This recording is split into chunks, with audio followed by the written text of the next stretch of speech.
और बात करें देश दुनिया की, तो देश दुनिया में आज की डेट में बहुत कुछ हाहाकार मचा हुआ है। ट्रम्प देवता जो ट्रम्प महाराज हैं, उन्होंने कह दिया है कि अगर रूस से तेल खरीदोगे तो 500% टैरिफ लग जाएगा। बताइए भैया, ये आदमी है कि क्या जिन्न है साला, कभी भी कुछ भी कह देता भैया। तो भाई समझिए कि हालत ख़राब होने वाली और ज़्यादा है। अभी कम है, 50% टैरिफ अभी लगा हुआ है और आगे चल के 500% लग गया तो हमारे जो भी एक्सपोर्टर हैं उनकी तो टाइम फेस हो जाएगी भैया। देश की आर्थिक स्थिति और ख़राब होने वाली है।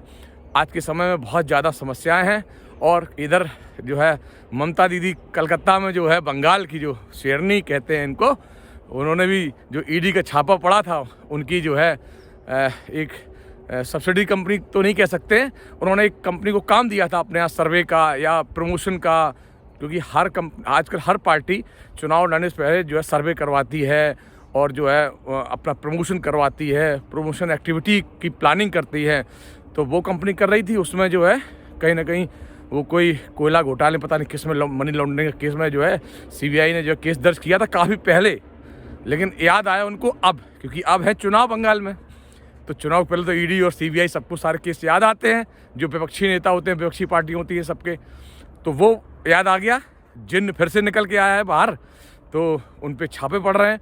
छापे पड़े तो ममता जी शेरनी की तरह कूद के एकदम मार्केट में आई और उन्होंने जो वहाँ से फाइल वाइल जो भी दस्तावेज थे वो लिए और छाती चौड़ी करके बाहर माइक लेकर प्रेस कॉन्फ्रेंस करी और जनता उनके साथ हो गई।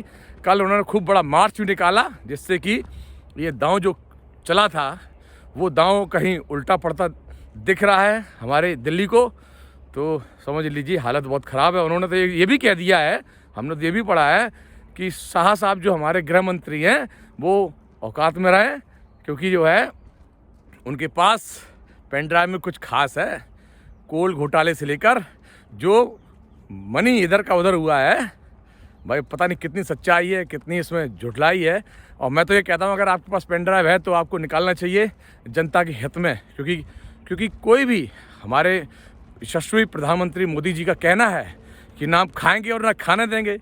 तो अगर हमारे गृह मंत्री साहब ने कुछ खाया पिया है तो निकालिए बाहर। तो ये तो जनता के हित में है, देश हित में है।